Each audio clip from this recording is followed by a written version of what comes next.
My name is Alexa McKee. I am an Army sergeant who just returned to Savannah after an 18-month deployment, holding on to one simple hope: a birthday dinner with my family. But on that night, at the city's most exclusive restaurant, I sat alone facing 5 empty chairs for 3 agonizing hours. No husband, no sister, not a single text. The silence was broken not by a birthday song, but by a young waiter trembling as he placed a folded note on my table instead of a dessert menu. "Don't look out the window," he whispered. "Check your phone. They are across the street." When I opened the anonymous text, my heart didn't just break, it was detonated.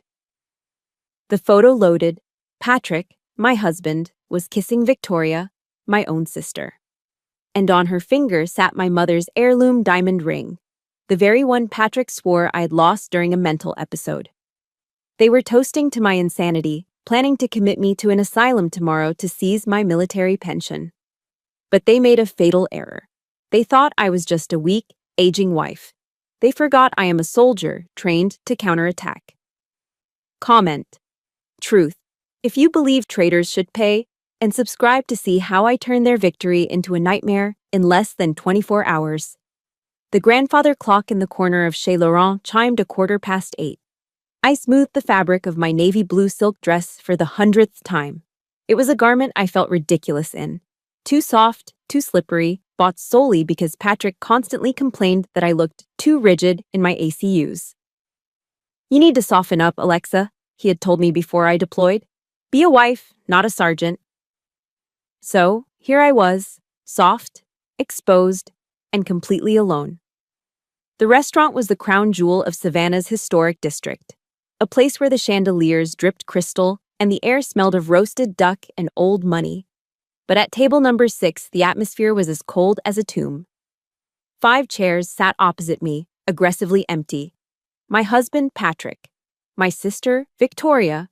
My in-laws, Ethan and Haley. My best friend, Elizabeth. Not one of them had walked through the mahogany doors. I took another sip from my water glass, my 5th of the evening. The ice had long since melted, leaving the water tepid and bitter. I could feel the weight of the room shifting against me. In a city like Savannah, silence is never truly silent. It's filled with judgment. I felt the laser-focused stares from the nearby tables, couples holding hands, families celebrating anniversaries. They were dissecting me. "Poor thing," a woman in pearls whispered from the booth behind me, her voice carrying over the low hum of jazz. "He probably stood her up for someone younger. It's always the sad ones who wait the longest." Her pity hit me harder than a physical blow. I wasn't just a woman waiting for dinner, I was a public spectacle, a discard pile in a room full of treasures. I gripped the linen napkin in my lap, my knuckles turning white, fighting the urge to stand at attention and scream. I picked up my phone again. It was my lifeline, and currently, my tormentor. I opened my message thread with Patrick. The text I sent at 7:00 p.m. "Honey, where is everyone?" I'm waiting. Still sat there, marked delivered but not read. I dialed his number. It rang 4 times, then went to voicemail. His cheerful, recorded voice mocked me. "You've reached Patrick, your premier Savannah realtor. Leave a message and have a blessed day." I hung up and called Victoria, straight to voicemail. Desperation, cold and slippery, began to coil in my stomach. It wasn't the adrenaline-fueled anxiety of a combat zone. This was the sickening dread of abandonment. I called my mother-in-law, Haley. The line rang once, then clicked. User busy. She had hit the decline button. My breath hitched. The soldier in me wanted to assess the tactical situation, but the wife in me immediately turned the weapon on herself. Did I get the date wrong? I checked the calendar. No, today was my birthday.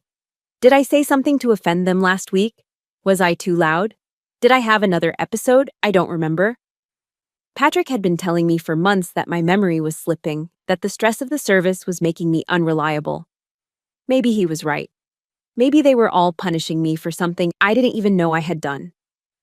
I lowered my head, staring at the empty bread plate, willing the humiliating tears not to ruin the silk dress. "Ma'am." The voice was soft, hesitant. I looked up, expecting the maitre d' to finally ask me to relinquish the table to paying customers. It was Leo. I recognized him from the name tag. He was a busboy, no older than 28, with the sharp, intelligent eyes of a law student working double shifts. But right now, those eyes were filled with a terrifying mixture of pity and urgency. He wasn't holding a dessert menu. His hands were trembling slightly as he slid a folded piece of receipt paper onto the tablecloth, keeping his body angled to block the view from the front of the restaurant. "I'm sorry, Sergeant," he whispered, using my rank. He must have seen my military ID when I ordered the water. "I know who you are. You don't deserve this." He glanced nervously toward the large bay window that looked out onto Broughton Street. "Don't look out the window," he hissed, his voice dropping to a barely audible level. "Read this, and check your phone right now. The text coming through is from my number." Before I could ask a single question, Leo stepped back and vanished into the kitchen, acting as if he had just cleared a plate. My heart hammered against my ribs like a trapped bird. I looked down at the paper. In rushed, jagged handwriting, it read, "They are at the Oyster Bar across the street. You need to see the truth." My phone buzzed. I unlocked the screen. A text from an unknown number. An image file. I tapped it. The world didn't spin. It stopped. The noise of the restaurant, the jazz, the clinking silverware, it all vanished into a vacuum of silence. The photo was grainy, taken through the glass window of the bar across the street, but the subjects were undeniable. Patrick was there. He was laughing, his head thrown back, a glass of expensive red wine in his hand. And leaning into him, her arm draped possessively around his waist, was Victoria. My sister. She was whispering something in his ear, her face flushed with delight. But my eyes didn't stay on their faces. They were drawn, like a magnet to steel, to Victoria's hand resting on Patrick's chest. On her ring finger, catching the dim light of the bar, was a vintage diamond ring with a unique filigree setting. My mother's ring. The air left my lungs. 3 months ago, I had torn our house apart looking for that ring. I had sat on the floor, sobbing, while Patrick held me and stroked my hair. "Oh, Alexa," he had said, his voice dripping with faux sympathy. "Don't you remember? You lost it during your panic attack last week. You threw it in the garden." "We looked, but it's gone. You really need to take your meds, honey." I had believed him. I had swallowed the pills he gave me. I had believed I was broken, that my mind was betraying me. But I wasn't crazy. He had stolen it. He had stolen my mother's legacy, my sanity, and my dignity. And now he was across the street, sliding that stolen ring onto my sister's finger while I sat here waiting for a birthday cake that was never coming. I touched the screen, tracing the outline of the ring. The sorrow that had been drowning me evaporated instantly. In its place, a cold, hard rage began to crystallize, the kind of focus I hadn't felt since my boots were on the ground in Iraq. "Psalm 23, I whispered to the empty chair opposite me, my voice steady for the first time all night. "Though I walk through the valley of the shadow of death, I will fear no evil." But tonight, Patrick and Victoria were the ones who should be afraid. I signaled for Leo. I didn't wipe my eyes. I didn't fix my dress. I stood up. "Take me to the security room," I said. "I need to see what they're paying with." I stared at the screen of my phone until the pixels seemed to burn into my retinas. That ring. That damned ring. Seeing it on Victoria's finger didn't just hurt, it unlocked a door in my mind that I hadn't realized was bolted shut.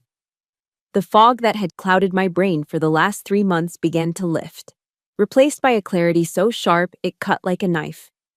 Suddenly, the last 90 days made terrifying sense. Ever since I came back from deployment, I hadn't felt like myself. I was sluggish, forgetful, constantly wading through mental molasses. Patrick had been so solicitous, so caring. Every night after dinner, he would hand me a small paper cup with 2 blue capsules. "Here you go, babe," he'd say, his voice smooth as velvet. "Dr. Miles sent these over. High-potency vitamins for your brain health. It helps with the transition from the desert. You need to sleep to heal." I trusted him. I swallowed them down with water, grateful for a husband who cared about my recovery. 20 minutes later, I would be barely conscious on the sofa, my limbs heavy as lead. And that's when Victoria would usually come over. Through the haze of the drugs, I would see them in the kitchen, drinking wine, whispering. I remember waking up once with drool on my chin, catching them looking at me with an expression I thought was pity. It wasn't pity. It was contempt. "She's out of it again," Patrick would say, sighing loudly. "The PTSD is getting worse. She doesn't even know what day it is." He wasn't treating my PTSD. He was chemically inducing a state of incompetence. He was poisoning me with sedatives and calling them vitamins. My hand shook, but this time not from sadness. I needed verification. I couldn't use my cell phone. If Patrick was this calculated, he might be tracking my calls or have my family blocked. I waved Leo over. "I need a landline, now." He nodded, understanding the urgency, and handed me the cordless phone from the server station. I dialed my mother-in-law's home number. I knew Haley would be home. She never went out on Tuesday nights. She picked up on the first ring. "Hello?" Her voice was trembling, high-pitched with panic. "Mom, it's me. It's Alexa." There was a stunned silence on the other end, followed by a gasp that sounded like a sob. "Oh, dear God, Alexa, where are you? Are you safe? Do you have the gun?" I froze. The gun? "Mom, what are you talking about?" "Patrick called us 10 minutes ago," she cried, her words tumbling out in a hysterical rush. "He said you had a psychotic break at the restaurant. He said you were screaming, flipping tables, and threatening the staff with your service pistol. He said he had to call the paramedics to sedate you and take you to the psych ward at Memorial. We were just putting on our coats to meet you at the hospital." The air in the restaurant seemed to drop 10 degrees. It was the perfect crime, a masterclass in character assassination. While I sat here in silence, sipping water and waiting for a family that never came, Patrick was painting a picture of a dangerous, unhinged lunatic to everyone we knew. "Mom, listen to me closely," I said, keeping my voice low and steady, utilizing the command tone I used with my platoon. "I am sitting at table number 6 at Chez Laurent. It is quiet. I am drinking water. I do not have my weapon. I have not raised my voice once. But Patrick said," Haley stammered. "And Victoria? She called to say she couldn't come to dinner because of a migraine, but then she called back crying, saying she was terrified you were going to hurt yourself." "They are lying, Mom," I said, the words tasting like ash. "Patrick isn't at the hospital with me. He's across the street at the Oyster Bar, drinking a $300 bottle of Cabernet with Victoria. And she isn't home with a migraine. She's sitting on his lap." "No," Haley whispered. "That's impossible. Not Victoria. Not his own sister-in-law." "She's wearing Mom's ring, Haley, the one Patrick told me I lost." The silence on the other end was heavy, filled with the shattering of a mother's illusion.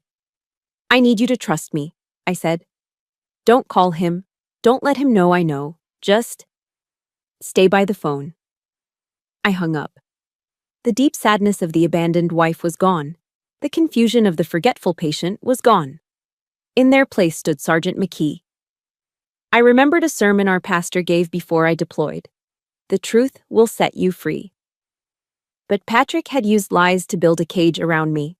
He had isolated me from my friends, made my neighbors look at me with fear, and drugged me into submission, all to steal the pension I bled for. He thought he had broken me. He thought the crazy war vet narrative would cover his tracks. If you have ever had someone you trust twist your reality, make you doubt your own mind, or turn your family against you with lies, please hit the like button and comment, "I see you," below. Let me know I'm not fighting this alone. I wiped my face with the linen napkin, scrubbing away the last trace of the victim I used to be. I looked at my reflection in the darkened window. The woman staring back had cold eyes and a set jaw. I stood up and turned to Leo, who was hovering protectively nearby. "Take me to the security room," I ordered. My voice was no longer a request. It was a directive. "I need to see the financial records. I need to see exactly what they are doing with my credit cards while they think I'm being strapped to a gurney." Leo nodded, his face pale but determined. "Follow me, Sergeant." We marched toward the kitchen doors. The dinner was over. The war had just begun. Leo signaled for me to follow him, cutting a path through the swinging double doors of the kitchen. The noise hit me first. A chaotic symphony of shouting line cooks, clattering pans, and the hiss of searing meat. Then came the smell. The air was thick with the scent of garlic butter, roasting prime rib, and truffle oil. It should have been appetizing, but to my empty stomach and knotted insides, it was nauseating. We navigated through the chaos to a small, cramped office at the back, nestled behind the walk-in freezer. "The manager is my uncle," Leo explained as he unlocked the door and flipped on the lights. "He hates men who cheat. He's going through a messy divorce himself." He motioned for me to sit in the worn leather chair in front of a bank of monitors. This wasn't just a back office anymore. In my mind, the environment shifted. I was back in the TIOC, the Tactical Operations Center. The hum of the computer fans replaced the desert wind. I wasn't a crying wife. I was a sergeant analyzing intel. Leo's fingers flew across the keyboard. "I've been watching them for weeks. They come here every Tuesday. Always table 12 at the Oyster Bar across the street. It's the darkest corner, but we have a cross-access agreement with their security system for street monitoring." A feed popped up on the center screen. The image was high definition, far clearer than the photo on my phone. There they were, Patrick and Victoria. They were clinking glasses filled with a deep, ruby liquid. I zoomed in with my eyes. That label. I recognized it from the wine list Patrick kept in his study but claimed we could never afford to open. It was a bottle of Cabernet that cost $300. I'd never dared to order it, even though I was the primary breadwinner. I drank tap water so they could drink vintage wine. "Look at this, Sergeant," Leo said, his voice tight. He pulled a stack of crumpled receipts from his apron pocket. "I reprinted these from the system history. They always pay with the same card." He slid the thermal paper across the desk. I looked at the last 4 digits. 4190. My blood ran cold. That was my Army Visa Platinum card. The one I had added Patrick to as an authorized user for emergencies and to buy groceries while I was deployed. My hands trembled as I pulled out my phone and opened my banking app. I bypassed the checking account and went straight to the credit card history. I scrolled, and with every swipe of my thumb, a fresh wave of horror washed over me. The Ritz-Carlton, $800. Spabella Day. Spa, $450. Savannah Luxury Imports, $2,500. The list went on and on. Dinners, hotels, designer clothes. $30,000, I whispered, the number tasting like bile. They spent over $30,000 in 3 months. This wasn't just money. This was my hazard pay. I closed my eyes and saw the desert. I felt the heat of the Iraqi sun, the weight of my flak jacket, the ground shaking from an IED blast that had taken the hearing in my right ear for a week. I had bled for this money. I had missed Christmases, birthdays, and anniversaries for this money. I had risked leaving my husband a widower to earn this, thinking I was securing our future. Instead, I had financed their affair. They weren't just spending my money, they were drinking my blood. But the kill shot was yet to come. "The retirement fund," I murmured, a sudden realization seizing my chest. I navigated to the long-term savings tab. This was the nest egg I had built over 20 years of service, intended to supplement my military pension. It was supposed to have over $100,000 in it. I stared at the screen. Available balance, $0.00. I gagged, covering my mouth with my hand. Patrick had power of attorney. I had signed the papers before I deployed, a standard procedure for soldiers to ensure bills got paid if we were incapacitated. He had used that legal weapon to drain me dry. He had transferred everything out under the guise of real estate investments. There was no investment. There was only Victoria's new Hermes bag and Patrick's delusion of being a wealthy playboy. I sat back, the leather chair creaking under the weight of my devastation. I was 47 years old. I had served my country for 2 decades, and I was destitute. I didn't own the home I lived in. Patrick had refinanced it in both our names. I had no cash, My credit was likely destroyed. And tomorrow morning, they planned to have me committed to a psychiatric ward to silence me forever. This wasn't a marriage crisis. This was a robbery in progress. It was a homicide of my future. I looked up at the monitor. On the screen, Patrick was laughing at something Victoria said, his hand reaching out to stroke her cheek. He looked so smug, so victorious. He thought I was currently hyperventilating in a hospital waiting room or crying myself to sleep on the couch. He thought he had won. A strange sensation washed over me. The nausea faded. The tears dried up instantly, leaving my face tight and cold. The shaking in my hands stopped. I wasn't sad anymore. I was operational. "Sergeant?" Leo asked, stepping back slightly, seemingly unsettled by the sudden change in my demeanor. "What are you going to do?" I took a deep breath, inhaling the scent of printer toner and dust. It smelled like clarity. "Leo," I said, my voice low and devoid of emotion. "Can you extract this video segment? And do you have audio from that bug you planted?" "Yes, ma'am, crystal clear." "Good. Send the files to my phone, immediately." "But why?" Leo asked as he began the transfer.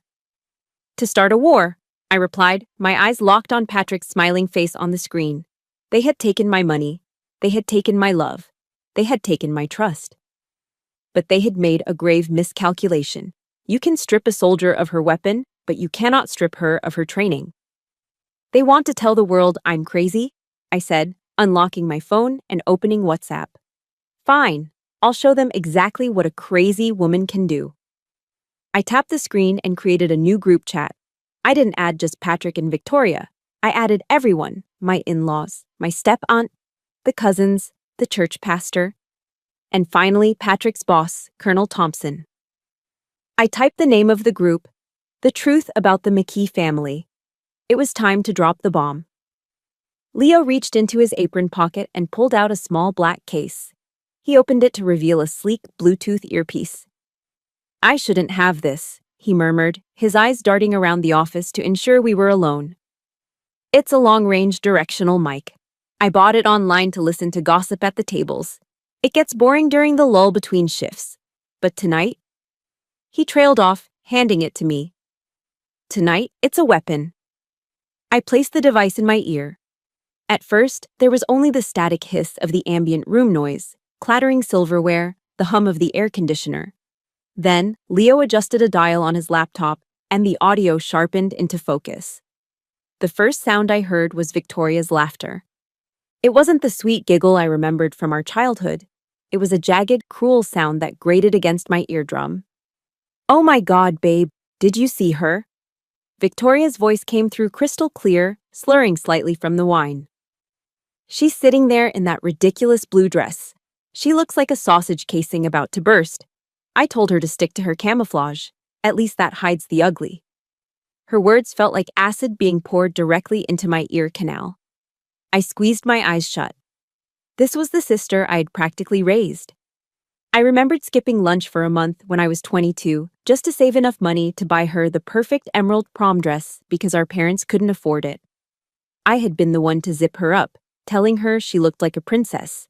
Now she was laughing at me, calling me a sausage, dehumanizing me to please my husband. "Forget about the old hag," Patrick's voice cut in, low and thick with alcohol. "You're killing the buzz." "I just don't know how you do it, Patrick," Victoria giggled. "Sleeping with her. It must be gross." I held my breath, waiting for him to defend me. Even a cheater might have some shred of loyalty left, right? "You have no idea," Patrick sneered. "I have to turn the lights off completely. Touching her back? It makes me want to vomit. It's like touching toad skin. All those lumpy, jagged scars. She goes on and on about them being her war medals. But let's be real. It's just mutilated flesh. It's repulsive." My hand flew to my left shoulder instinctively. Under the silk of my dress, I could feel the ridges of the keloid scars. Afghanistan, 2010. A mortar round had hit our convoy. I had thrown my body over Private Miller, a 19-year-old kid from Ohio. I took the shrapnel so he could go home to his newborn daughter. I had been proud of these scars. Patrick used to kiss them. He used to trace them with his finger and whisper that I was his hero. Now, to him, I was just a toad. A repulsive object he tolerated for a paycheck. The conversation shifted, the tone dropping from mockery to cold calculation. "Are we set for tomorrow?" Victoria asked, the ice clinking in her glass. 100%, Patrick replied. I slipped Dr. Miles an envelope of cash this afternoon. He's already signed the preliminary observation papers. And the police? I'll make the call at 9:12 a.m., Patrick said, sounding incredibly pleased with himself. I'll tell the 911 dispatcher that Alexa is having a flashback, that she's armed and threatening suicide. When the cops show up, she'll be groggy from the double dose of sedatives I'm going to crush into her water tonight. They'll see a confused, non-responsive veteran with a gun on the table. They'll cuff her for her own safety. My blood ran cold. Once she's in the 72-hour involuntary hold, Patrick continued, I file for emergency guardianship. I'll argue that her mental state is deteriorating rapidly and she can't manage her finances. By the time she gets out, if she gets out, I'll have total control of the assets. The house, the pension, everything. It'll be ours. You're a genius, baby, Victoria purred. I took the earpiece out and set it gently on the desk. My hand was steady as a rock. The shaking, the tears, the heartbreak. It had all evaporated. In its place was the cold, focused calm of a sniper settling into position. There is an old saying, the most dangerous enemy is the one sleeping next to you. Patrick and Victoria weren't just unethical. They were domestic terrorists, planning a coup on my life. They weren't going to divorce me. They were going to erase me. I looked at Leo. He was staring at the floor, his face flushed with secondhand shame. Did you get that? I asked. My voice sounded different, deeper, hollower. Every word, Sergeant, Leo whispered. I have it saved. Good. Airdrop it to me, now. I pulled out my phone. I didn't dial 911. The police would need statements, investigations, probable cause. Bureaucracy takes time, and I didn't have time. I needed a nuclear option. I needed immediate, irreversible destruction. I opened WhatsApp. I created a new group. I didn't select just anyone. I scrolled through my contacts with surgical precision. Haley McKee, mother-in-law. Ethan McKee, father-in-law. Aunt Martha, the family gossip. Pastor John, First Baptist Church. Colonel Thompson, Patrick's boss at the realty firm. Cousin Sarah, the neighborhood watch group leader. I named the group, The Truth About the McKee Family. I looked at the blank text box. It was time to pull the trigger. I didn't write a long, tear-stained manifesto. I didn't beg for sympathy or ask anyone to take my side. Soldiers don't send diary entries from the battlefield. They send situation reports. I treated the group chat like a tactical briefing. I selected 3 attachments. Exhibit A, the photo Leo had just taken. The timestamp was visible, 8:45 p.m. It clearly showed Patrick kissing Victoria with the distinct glint of my mother's vintage diamond ring on her finger. Exhibit B, a screenshot of the bank statement Leo had printed. I had used the markup tool on my phone to circle the transactions in red ink. Ritz-Carlton, Spa Bella, Victoria's Resort Wear. Total, $30,000. Beside the total, I typed one word, stolen. Exhibit C, the audio file, 2 minutes and 12 seconds of pure malice. I had trimmed it to start exactly at the moment Patrick said, the scars on her back make me want to vomit. And end right after he detailed the plan to call 911 and have me involuntarily committed to a psych ward tomorrow morning. I looked at the text box. My fingers flew across the keyboard, typing a caption that was short, brutal, and impossible to misunderstand. Happy birthday to me. This is the gift my husband and my sister bought me tonight using my entire life savings. Please listen to the audio carefully. They are planning to have me falsely institutionalized tomorrow morning to seize my pension. If I disappear or get arrested tomorrow, you know who did it. My thumb hovered over the blue arrow button. Time seemed to warp, slowing down to a crawl. In that single second of hesitation, I wasn't a sergeant. I was a wife mourning the death of a 20-year marriage. I was saying goodbye to the man I thought I knew, the man I had vowed to love until death parted us. But death hadn't parted us. Greed had.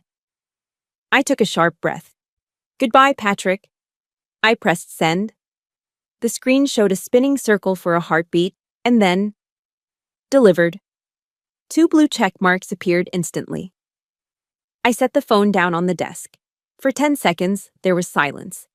Then, the phone began to vibrate.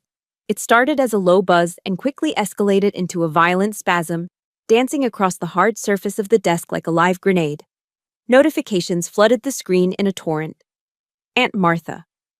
OMG, is this real? Cousin Sarah, the audio? I'm going to be sick. Pastor John. Alexa, please tell me this is a mistake. I didn't open a single message. I didn't care about the gossip or the shock of the extended family. I was waiting for one specific reaction. 5 minutes later, the screen lit up with a call. Caller ID, Dad Ethan. My stomach dropped. Patrick's father was a retired general, a man of few words and immense pride. If he sided with his son, I was truly alone. I picked up the phone. Hello? There was no greeting. I could hear heavy, ragged breathing on the other end, the sound of a man fighting to keep his composure. Alexa, his voice rumbled, low and dangerous like approaching thunder. Where are you right now? I'm at the restaurant, Dad, I replied, my voice trembling slightly. Are you safe? Are you having an episode? No, I said firmly. I'm sitting in the back office. I am sober, I am calm, and I am completely sane. Good. The word was clipped. Because your mother is on the floor right now. She just listened to the audio. She's wailing, Alexa. I've never heard her make a sound like that. I gripped the phone tighter, guilt flashing through me. I'm so sorry, Dad. I didn't want you to find out like this. Don't you dare apologize, Ethan snapped. His voice cracked, revealing a fury so intense it terrified me. Did he really say that?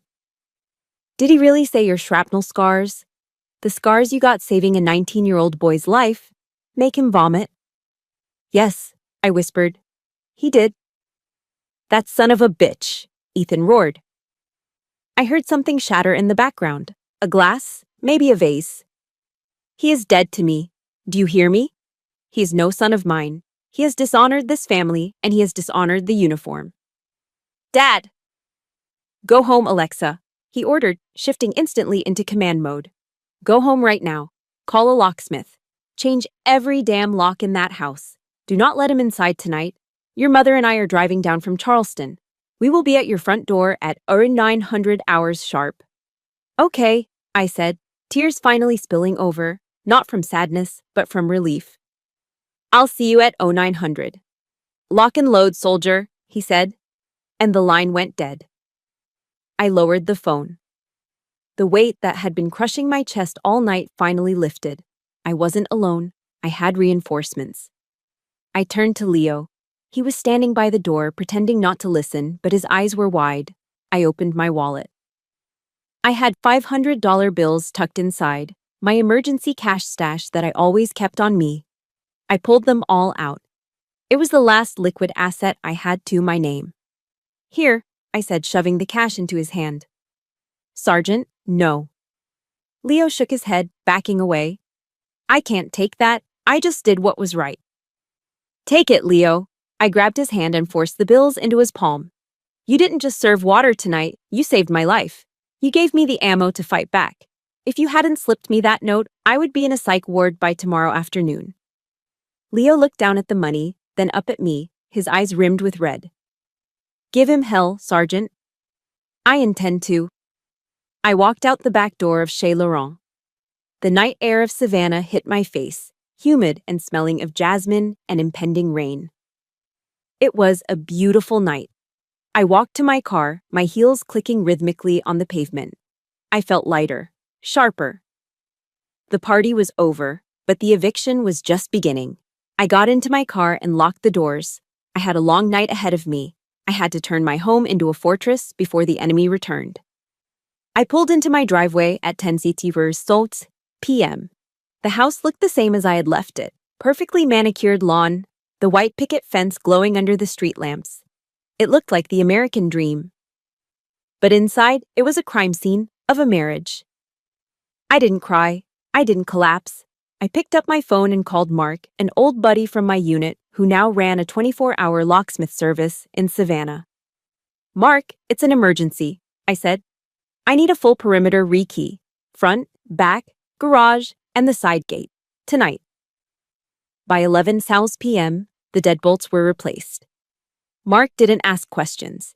He just saw the look in my eyes, gave me a discount, and said, "Watch your six, Sergeant." Once the house was secure, the purge began. I grabbed a roll of heavy-duty black hefty trash bags from under the sink. I went to the master bedroom closet. I didn't fold Patrick's Italian silk suits. I didn't organize his designer shoes. I swept them off the shelves in violent armfuls and stuffed them into the plastic sacks. His limited edition Titleist golf clubs into a bag.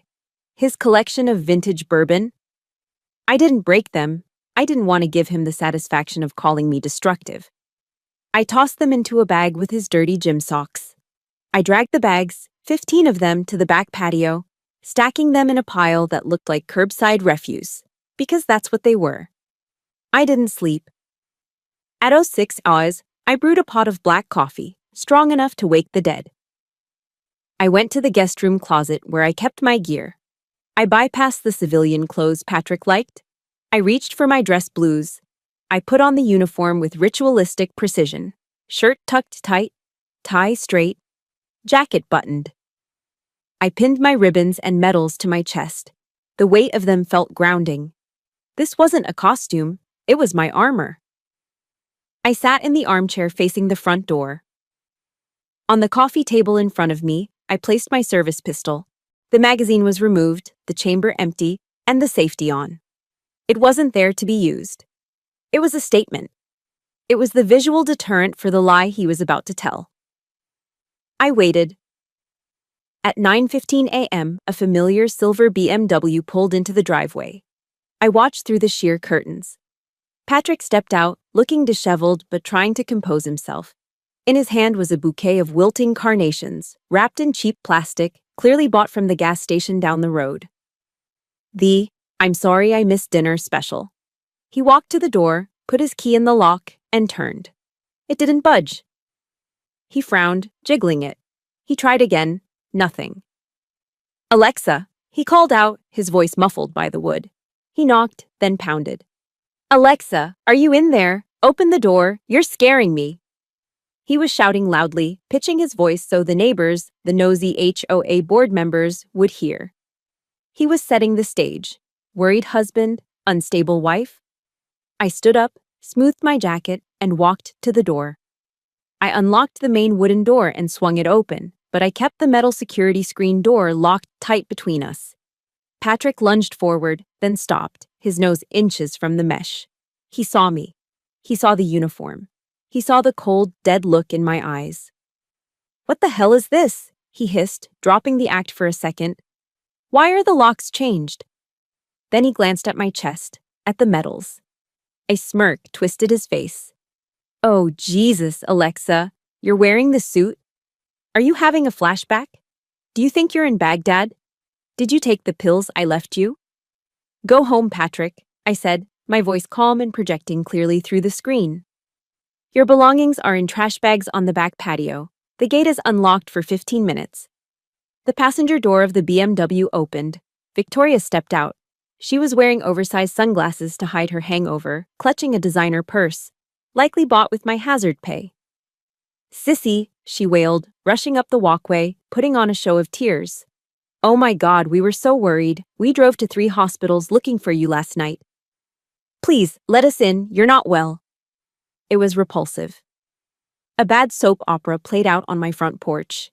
"Enough!" Patrick shouted, his face turning red. He realized he was losing control of the narrative. He pulled out his phone and held it up like a weapon. "You've left me no choice, Alexa. You're unstable. You're a danger to yourself. I'm calling 911, right now." He tapped the screen furiously. "I'm going to have you committed. A 72-hour hold. When you wake up in the psych ward, remember that you did this to yourself." He put the phone to his ear, a triumphant glint in his eyes. "There's no need for that, son." The voice was deep, gravelly, and came from the street.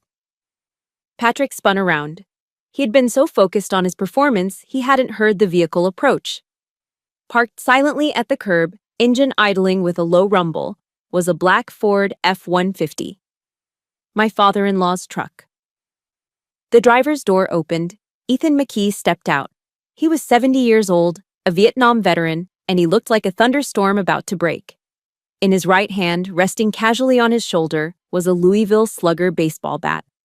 From the passenger side, my mother-in-law, Haley, stepped out. She wasn't crying anymore. She held her smartphone up high, volume maxed out. Patrick's own voice blasted through the quiet suburban morning, echoing off the siding of the house. The scars on her back make me want to vomit. It's like touching toad skin. Patrick's face went from flushed red to the color of dirty paper. The phone slid from his hand and hit the concrete porch with a crack. If you are cheering for this moment, for the cavalry arriving right when the bully thought he won, please smash that like button and comment "Justice" below. Let's show Patrick what a real family looks like. The echo of Patrick's recorded voice faded into the morning air, leaving a silence so heavy it felt like it could crush lungs. Patrick stared at the phone in his mother's hand, his face pale and sweating. He looked like a trapped animal. He turned his gaze to Ethan, forcing a shaky, incredulous smile. "Dad." "Mom," he stammered, holding his hands up in a placating gesture. "Come on, you know how technology works." "Alexa, she's sick. She edited that. She spliced words together to make me sound crack." The sound was sickeningly loud, like a dry branch snapping in a storm. It cut through the suburban quiet, silencing the birds in the oak trees. Ethan's hand had connected with the side of Patrick's face with the force of a freight train. The impact lifted Patrick off his feet. He stumbled backward, flailing for balance, and collapsed directly into the manicured rose bushes lining the walkway. The thorns tore into his expensive dress shirt and scratched his cheek as he scrambled to get up, looking at his father with wide, terrified eyes. He had never seen Ethan raise a hand in his life. Ethan stood over him, his chest heaving, the baseball bat still resting ominously on his shoulder. The 70-year-old veteran was trembling, not with frailty, but with a volcanic rage. "I did not raise you to be a liar," Ethan growled, his voice vibrating with disgust. "I did not raise you to sleep with your wife's sister, and I sure as hell did not raise you to mock the scars of a soldier who took a bullet for her country." "Dad, please," Patrick whimpered, wiping a trickle of blood from his lip. "Don't you call me Dad," Ethan spat. "You are a disgrace to the name McKee. You are a disgrace to this family. You are dead to me." Seeing her ally fallen, Victoria panicked. She scrambled toward Haley, tears streaming down her face, the same performance she had used since we were kids to get out of trouble. "Aunt Haley, please," she sobbed, dropping to her knees on the concrete. "You have to listen. It wasn't my fault. Patrick. He seduced me. He told me they were separated. I didn't want to." Haley McKee, a woman who had never spoken a harsh word in the 20 years I had known her, took a sharp step back. She looked down at Victoria, not with anger, but with a cold, absolute revulsion. "Get away from me," Haley hissed. "Do not touch me with those dirty hands." Victoria froze, her hand reaching out. "You are wearing the ring of your own dead mother," Haley said, her voice shaking. "You are wearing it while you sleep with your sister's husband. You aren't a victim, Victoria. You aren't even human. Get out of my sight before I forget I'm a Christian woman." Haley turned her back on them and opened her arms to me. I walked down the steps and collapsed into her embrace. She held me tight, smelling of lavender laundry detergent and safety. For the first time in 24 hours, I let out a sob. It wasn't a cry of despair. It was the release of a burden I'd been carrying alone. But the moment of comfort was brief. I had a perimeter to secure. I pulled away from Haley, wiped my face, and stepped toward the rose bushes where Patrick was struggling to untangle his pants from the thorns. I reached into my pocket and pulled out a single key. The key to the back service gate where we kept the recycling bins. I threw it onto the dirt in front of him. "You have 15 minutes, I said. My voice was calm, authoritative. Everything you own is in black trash bags on the back patio. Grab them and get off my property. Patrick scrambled up, trying to regain some shred of dignity despite the blood on his face and the leaves in his hair. You can't kick me out, Alexa. This is marital property. I have rights. I'm not going anywhere until I talk to a lawyer. Wrong, I said, a cold smile touching my lips. I stepped closer, invading his personal space. I bought this house in 2001, Patrick, 2 years before we got married. I used my Army enlistment bonus and my savings for the down payment. His eyes widened. He had forgotten. The deed is in the name of Alexa Anderson, I continued. I never added you to the title. I never refinanced. In the eyes of the state of Georgia, you are a tenant at will. And your lease has just been terminated for criminal misconduct. I pointed to the silver BMW in the driveway. And leave the car keys. The lease on that sedan is under my credit because yours was too low to qualify. But how am I supposed to leave? He sputtered. Figure it out, I said. Your bank accounts are frozen. I suggest you start walking. By now, the neighbors had gathered. Mrs. Higgins from across the street was watching from her porch with her morning coffee. The head of the neighborhood watch was standing on the sidewalk with his arms crossed. Patrick looked around, realizing he had lost the audience. His reputation, the thing he valued more than his marriage, was incinerated. He snatched the key from the dirt and limp ran to the backyard. 10 minutes later, a sad procession began. Patrick dragged the heavy black trash bags down the driveway, sweating profusely. He had called an Uber. When the driver, a guy in a beat-up Toyota Camry, popped the trunk, Patrick tried to shove his Armani suits inside. They didn't fit. He had to jam them into the back seat, crumpling them into balls. Victoria stood by the curb, waiting. Patrick, is my bag in there? Can I ride with you? Patrick slammed the car door shut. Get your own ride, you idiot. You ruined everything. He jumped into the passenger seat and the Uber sped off, leaving Victoria standing alone on the sidewalk with her designer purse and no ride. She looked at me, then at the neighbors. No one moved to help her. Shame finally found her. She pulled out her phone, frantically typing for a taxi. Ethan watched the Uber disappear around the corner. He turned his head and spit on the asphalt, cleansing his mouth of the taste of his son. He turned to me, his face softening back into the father I loved. He clapped a heavy hand on my shoulder. All right, Sergeant, he said, his voice thick with emotion. Sector clear. Let's go inside. I picked up some ribeyes on the way down. I'm going to fire up the grill. We're going to celebrate your birthday properly this time. I looked at the empty driveway. The enemy was gone. My family was here. Yes, sir, I said. I like mine medium rare. I didn't just want Patrick out of my house. I wanted to ensure he could never crawl back. I needed a predator to fight a parasite. The next morning, I walked into the glass-walled office of Mia Chin. In Savannah, she was a legend. They called her the Red Shark because she always wore crimson stilettos to court, and when she smelled blood in the water, she didn't just bite, she devoured. Mia was a petite Asian woman with a razor-sharp bob cut and eyes that assessed my net worth in a single glance. She flipped through the file I had prepared. The bank statements with the circled fraudulent charges, the photos of the affair, and the transcript of the audio recording. She paused at the credit card statement. A slow, terrifying smile spread across her lips. He used your military-issued Visa Platinum, she asked, her voice silky. The one issued by a federal credit union? Yes, I replied. And he filed a false police report threat to have a decorated veteran institutionalized to gain power of attorney? He plotted it. He didn't get the chance to execute it. Mia drummed her red-lacquered fingernails on the mahogany desk. Click, click, click. It sounded like a countdown. Sergeant, this isn't a divorce case, she said, closing the folder. This is a legal execution. Unauthorized use of a military credit card is wire fraud. It's a federal offense. I can bury him under the jail for 5 years just as a warm-up. I don't have a lot of cash for a retainer right now, I admitted, my hands tightening on my lap. He drained my liquid assets. Mia waved her hand dismissively. Keep your money. I'll waive the retainer. I'll take my fee from his share of the assets, if he has any left by the time I'm done. I want to see the look on his face when I serve him. Mia moved faster than a striking cobra. Within 24 hours, she had filed an emergency motion for a freeze on all marital assets, citing extraordinary dissipation of funds. The results were immediate and humiliating. Leo called me that evening, laughing so hard he could barely speak. His roommate worked the front desk at the Perry Lane Hotel, the swankiest spot in town where Patrick had gone to cool off and wait for me to beg him back.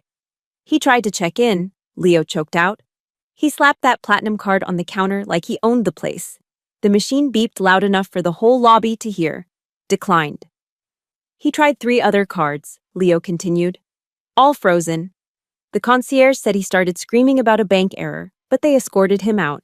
He didn't have any cash because you took his stash, remember? That night, Patrick didn't sleep in 400 thread count sheets. He slept in the backseat of his rental sedan. A cramped, economy-class, compact car, because his credit score had tanked the moment his name was removed from my accounts. He ate cold gas station sandwiches for dinner. The dominoes didn't stop falling there. The next morning, Colonel Thompson, Patrick's boss at the realty firm, summoned him to the office. I hadn't needed to say a word. The group chat I created had done the heavy lifting. Mrs. Thompson had played the audio recording for her husband over breakfast. "You're fired, son," the colonel reportedly said, standing behind his desk, refusing to even offer Patrick a seat.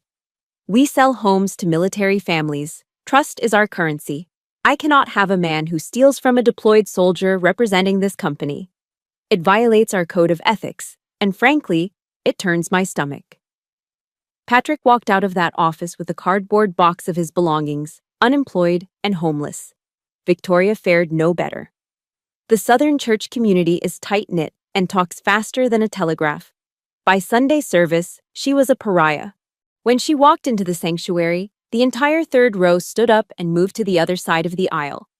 By Monday, she was fired from her job at the high-end nail salon. Apparently, the wealthy wives of Savannah didn't want their hands held by a woman famous for stealing husbands. She was radioactively toxic. 3 weeks later, the war ended in a conference room. Patrick sat across from me at a long oak table. He looked 10 years older. His tan was gone, his suit was wrinkled, and his arrogance had been replaced by a jittery fear. Mia Chin slid a document across the table. "This is an uncontested divorce decree," Mia said. "It states that you, Patrick, waive all rights to the house, the pension, and spousal support. You walk away with your personal effects and the debt you accrued on your own cards.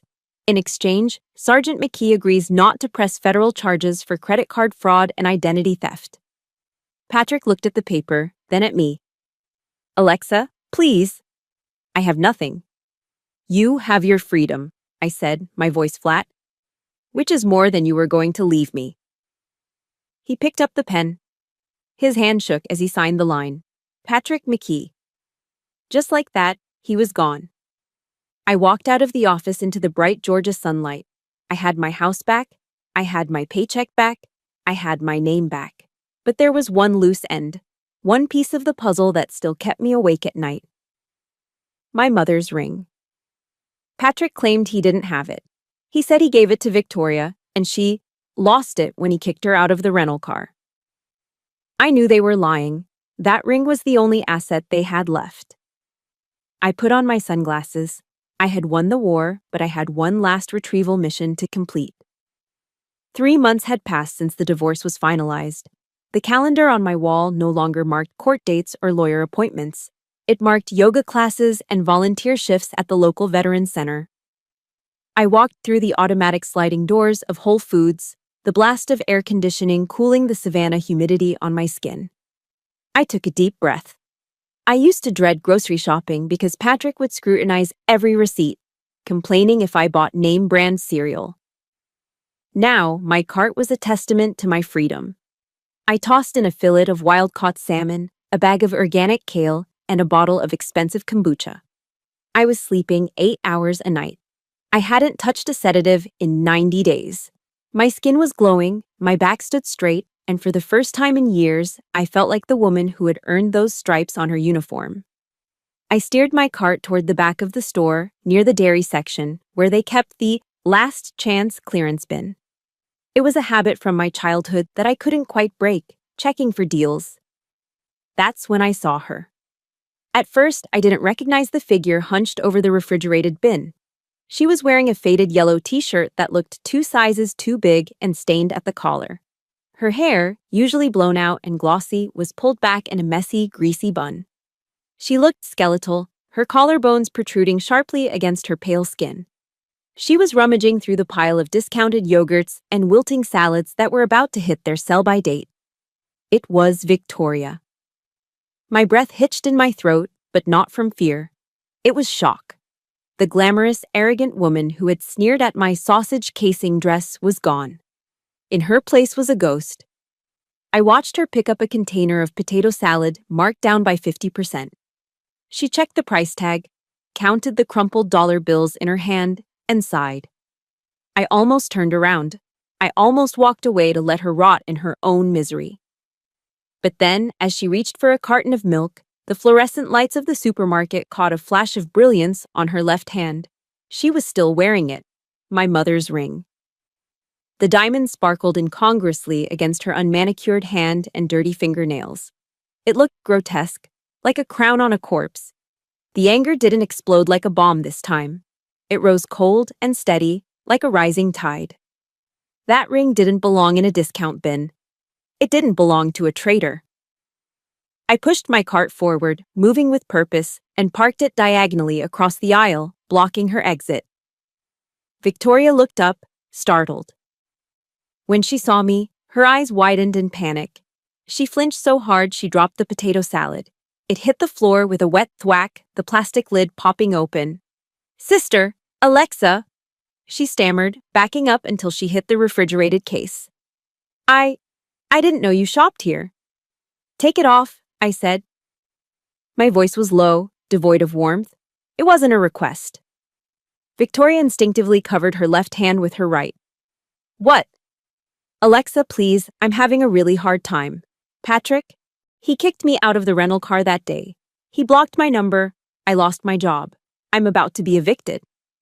"I don't care," I cut her off. I took a step closer, towering over her. "I don't care if you're sleeping on a park bench. I don't care if you're hungry. You lost the right to my sympathy the moment you crawled into my bed." "I need it," she sobbed, tears cutting tracks through the grime on her face.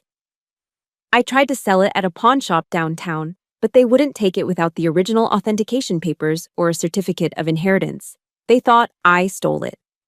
"You did steal it," I said icily. "Patrick stole it from me, and you received stolen property." "That makes you a criminal, Victoria." People were starting to stare. A woman in yoga pants paused her shopping to watch. A stock boy looked over with concern. "I'm going to count to 3, I said, holding out my open palm. "If that ring is not in my hand, I am calling the police. I will press charges for grand larceny right here in front of the organic produce. 1.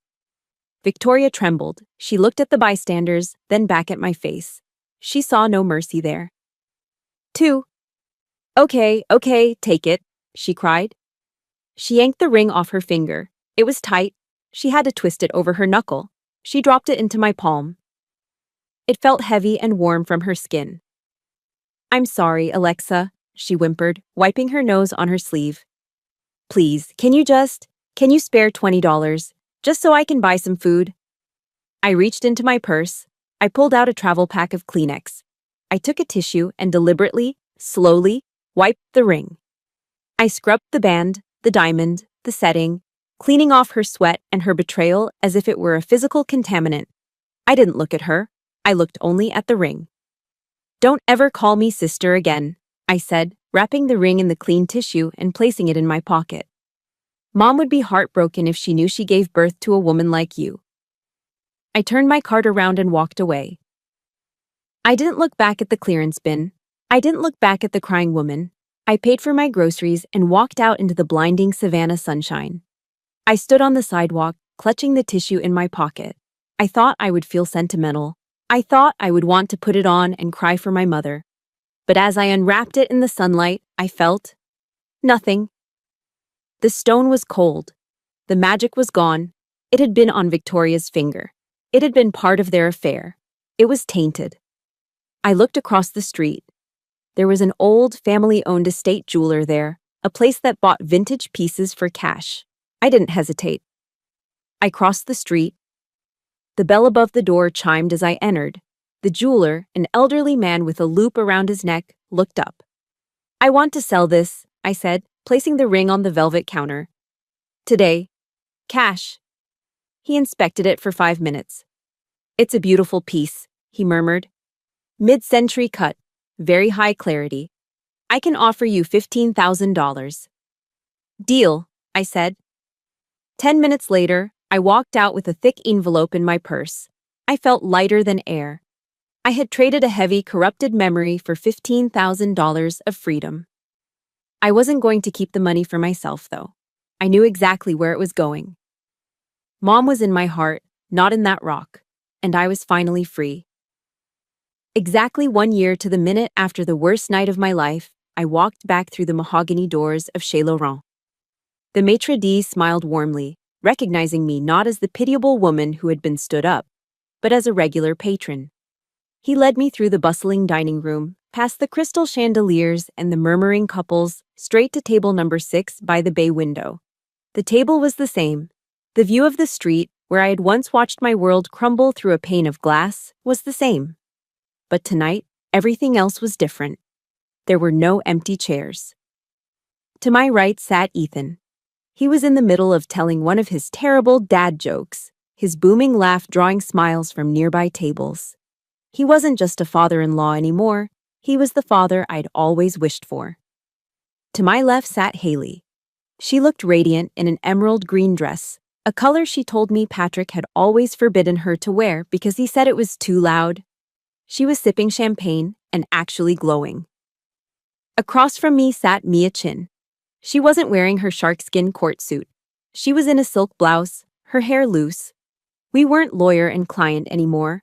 We were running partners. We met 3 mornings a week at Forsyth Park to run 5Ks, sweating out the stress of our respective battles. And next to Mia sat Leo. He wasn't wearing a waiter's apron. He was wearing a sharp navy blazer. He looked older, more confident. He was no longer just the busboy who cleared plates. He was a senior law student at the top of his class. The $15,000 from the sale of my mother's ring hadn't gone into a savings account.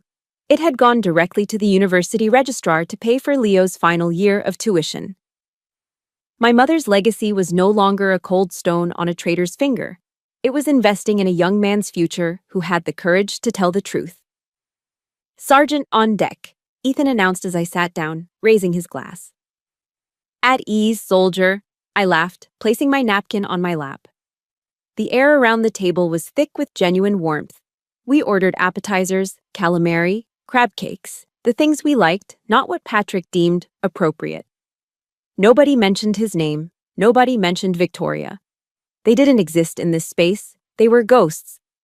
Fading memories that held no weight in the gravity of this joy. We didn't talk about the past. We talked about Mia's upcoming case, about Haley's garden club, about Leo's mock trial victory. This was my family. Not by blood, perhaps, but blood is just biology. This was a chosen family. These were the people who stayed when the building was burning down. These were the people who saw me when I was invisible, who believed me when I was labeled crazy. Their love didn't come with conditions or fine print. It was solid. It was real. "Dessert time," Leo said with a grin, signaling his former colleagues. A waiter approached, carrying a cake stand. It wasn't the vanilla sponge cake with white frosting that Patrick had forced me to eat for 20 years because he preferred it. It was a rich, decadent, dark chocolate flourless cake, dusted with cocoa powder and raspberries. Written on the plate in piped icing were the words, "Happy Freedom, Sergeant." I looked at the cake, and a lump formed in my throat. It was such a small detail, but it meant everything. It meant I was seen. "Make a wish," Haley whispered, reaching over to squeeze my hand. I closed my eyes, but I realized I didn't have anything to wish for. I had my health, I had my home, I had my dignity. And I had a table full of people who would go to war for me. I blew out the candle. "Before we eat," I said, reaching into my purse. I have something to show you. I pulled out a small rectangular object. It was the piece of receipt paper Leo had slipped me 1 year ago. Don't look out the window. Check your phone. I had laminated it. The paper was wrinkled and the ink was fading, but preserved in plastic, it was indestructible. I keep this in my wallet next to my military ID, I said, holding it up. People ask me why I keep trash. I tell them it's not trash. It's my new Medal of Honor. Leo looked down, blushing. It reminds me that intuition is a weapon, I continued, looking around the table. And that the truth is the only shield that matters. You all gave me the truth when it would have been easier to stay silent. I poured myself a glass of heavy, complex Cabernet, the kind I was finally allowed to enjoy. I stood up. The restaurant seemed to fade away until it was just me and the lens of my own life. I looked straight ahead, imagining I was speaking to every woman who had ever sat in a chair like mine, waiting for a text that wouldn't come. If you are sitting alone in the dark right now, I said, my voice steady and clear. If you are waiting for someone who is never going to show up, if you are being told that you are crazy or too old or too difficult, stand up. I raised my glass higher. Don't let them take your value. Don't let them rewrite your history. You are the soldier of your own life. Fight back. Secure your perimeter. And I promise you, when the smoke clears, you will look around and see who is truly worthy of sitting at your table. I took a sip of the wine. It tasted like blackberries, oak, and absolute, terrified, beautiful freedom. Happy birthday to me, I whispered. And for the first time in my life, I really meant it. My story is a warning, but it is also a blueprint. The most expensive lesson I learned wasn't about the $30,000 I lost. It was about the high cost of silence. Ladies, never hand over your power, financial or emotional, just to keep the peace. Peace at the expense of your security is not peace. It is surrender. Check your bank accounts. Keep your name on the deed. And most importantly, if your intuition whispers that something is wrong, listen to it. That gut feeling is your guardian angel. You aren't being paranoid. You're being prepared. Your dignity is the one asset no one can ever steal from you. Now, I want to turn the mic over to you. We all have a Patrick or a Victoria in our past, someone who mistook our kindness for weakness. How did you reclaim your power? Share your victory moment in the comments below. If my journey from a lonely table to a full life resonated with you, please hit that subscribe button and ring the bell. By joining this channel, you aren't just a listener, you are part of our chosen family. Let's remind the world that we don't break. We just reload. Until next time, stay strong.